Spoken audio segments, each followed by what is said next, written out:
You are a Roman legionary, standing guard before a sealed stone room in the royal palace of Alexandria. For 7 days and 7 nights, you have kept this vigil. Inside is Cleopatra VII, Queen of Egypt, Pharaoh, the most powerful woman in the world. Now she is Octavian's prisoner. You hear her, not weeping, not raging. Just the soft, maddening scuff of sandals on stone, the faint rustle of linen, sometimes a low murmur as if she holds counsel with someone. But you know she is utterly alone. Before we cross this threshold, you must understand, everything you have been told about Cleopatra's death is a lie. The romantic tale of the asp in a fig basket, fiction. The serene queen accepting her fate, a fable woven by victors. What truly transpired in that chamber between August 1st and August 12th, 30 BC, was something far colder, far more deliberate. This is not a story of a suicide. It is the record of a meticulous, 10-day psychological operation, engineered to break the last pharaoh of Egypt before permitting her to die. The real question is not how she died. It is why Octavian needed her to die in a specific manner, and why he required 10 days to achieve it. If you seek to understand how true power operates, not with brute force but with calculated, devastating pressure, then you are in the right place. This channel exists to strip away romantic legend and expose the machinery of domination. Consider subscribing if you dare to see what was hidden in the shadows of history. Now let me show you what really happened during Cleopatra's final 10 days. The end began on August 1st. Inside the fortified mausoleum she had built for herself, Marcus Antonius lay dying, having fallen on his own sword. Cleopatra, barricaded within with her 2 most loyal handmaidens, Eras and Charmian, refused to open the great doors. With Octavian's forces closing in, she could not risk it. Instead, as the historian Plutarch records, they lowered ropes and hauled the bleeding Antonius up through a high window, his blood streaking the stone as they dragged him inside. He died in her arms. Minutes later, Octavian's general, Gaius Proculaeus, arrived. He called for parley, speaking of terms and the safety of her children. As Cleopatra conversed with him through a narrow gap, his soldiers scaled the walls and entered through that same window. They seized her. She snatched a dagger, but they were ready. They wrestled it from her grip. "You will not take me alive to Rome," she screamed. "You will not parade me, kill me now." But their orders were explicit: keep her alive. They transported her to the palace and sealed her in a second-floor chamber. 1 door, 1 small, high window. Guards posted at all hours. This was not merely imprisonment. This was the beginning of the machine. Octavian, now master of Egypt's vast wealth, faced a problem in Rome. He had prevailed in a civil war, Roman killing Roman. He needed to transform this ugly truth into a noble victory. He needed a foreign enemy, a decadent, corrupting threat from the East. Cleopatra was that perfect symbol. But to make the propaganda work, he needed her alive for his triumph, to be paraded through Rome's streets in chains, publicly degraded and ritually executed. Cleopatra knew this script. She had been in Rome for Julius Caesar's triumph. She had seen foreign rulers paraded and strangled. She would rather die than grant Octavian that spectacle. Thus the conflict was set, a will to live for propaganda versus a will to die for dignity. Octavian had 10 days to resolve it. His strategy was precision itself. The chamber was stripped bare. Each day, guards searched her person and her few garments for any hidden poison, any sharp object. She was deprived of all means of self-destruction. But Octavian's genius lay beyond mere confinement. He needed to shatter her desire to die. To do this, he used her children. What would you have chosen? Dignity in death or life for your children? The trap was sprung. To see how Cleopatra navigated this impossible prison of the mind, keep reading. Cleopatra had 4 children. Caesarion, her son by Julius Caesar, was 17, a direct threat to Octavian's claim as Caesar's heir.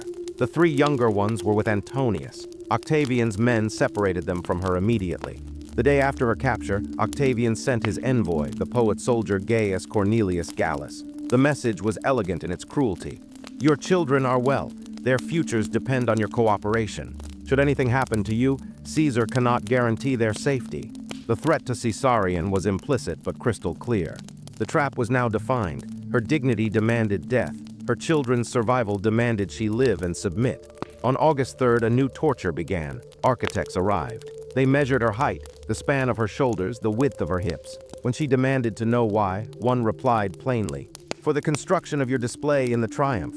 They were measuring her for her own humiliation, discussing it as a technical project. They returned each day, a relentless reminder of the fate awaiting her in Rome. Yet each day, this psychological push toward suicide was balanced by a pull toward life. A whispered report about her children. Caesarion asked for you. The little ones are fearful. She was isolated, but she could sometimes hear their distant voices or laughter through the stone, a torture of proximity. By August 7th, she stopped eating. Octavian's response was masterful. He brought Caesarion to her.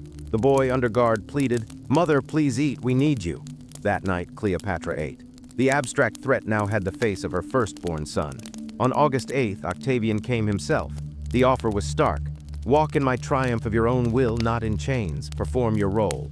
In return, your children live. All of them. Refuse, and Caesarion dies the day you do. He gave her 3 days to decide. It was a false choice, a masterpiece of manipulation. He was offering her a narrative. Your surrender is not weakness, but a noble sacrifice for your children. He was selling her the justification for her own degradation. The walls of the trap were closing in. But on August 11th, a shift occurred. To discover the moment Cleopatra saw through the lie and the final, desperate move she prepared continue. Something changed on August 11th. Perhaps a slip by a guard, a hidden message, or simply her own razor-sharp political instinct cutting through the deceit. Cleopatra understood the truth. Octavian would never spare Caesarion. The boy was too dangerous to live, regardless of her choice. The negotiation was theater. Her response was a calculated move. She requested to visit Antonius's tomb to make final offerings before the journey to Rome. Octavian, believing her resigned, permitted it under heavy guard.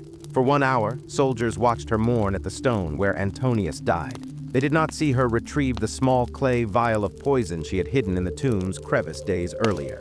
Upon her return, she asked for a meal, specifically requesting fresh figs. The guards inspected the basket meticulously, found only fruit, and let it pass. August 12th, early morning. Silence from the chamber. When guards entered, they found Cleopatra dead upon a golden couch, dressed in her full royal regalia. Eras lay dead at her feet. Charmian, dying, was adjusting the diadem on her queen's brow. A guard asked, "Was this well done?" Charmian answered, "Extremely well and fitting for a descendant of so many kings." Then she died. This was no despairing suicide. It was a final, flawless act of agency. For 10 days, Octavian had weaponized her love, her hope, and her fear to break her will. Her death was her answer. You can conquer my kingdom, but you will not command my body in Rome. Yet in the end, Octavian controlled the story. Denied the living queen, he paraded a lifelike effigy of her in his triumph, an asp curled around its arm. The propagandist's image, the exotic, suicidal Egyptian temptress, was born, destined to eclipse the truth for millennia. Caesarion was hunted down and killed weeks later. The younger children were paraded in their mother's place and raised in Roman custody. Cleopatra died believing her sacrifice might protect them. It did not. She died controlling only the manner of her exit, denying Octavian his ultimate prize. That was the only victory left to take. Those 10 days reveal the essence of systematic power, not the simple act of killing, but the relentless process of breaking a person's will, of constructing an inescapable prison of the mind. Octavian built that machine.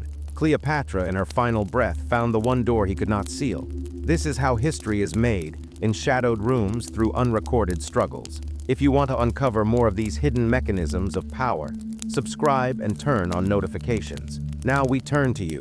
Was Cleopatra's final choice a victory, a defeat, or the only form of victory possible when all else is lost? Let us know in the comments.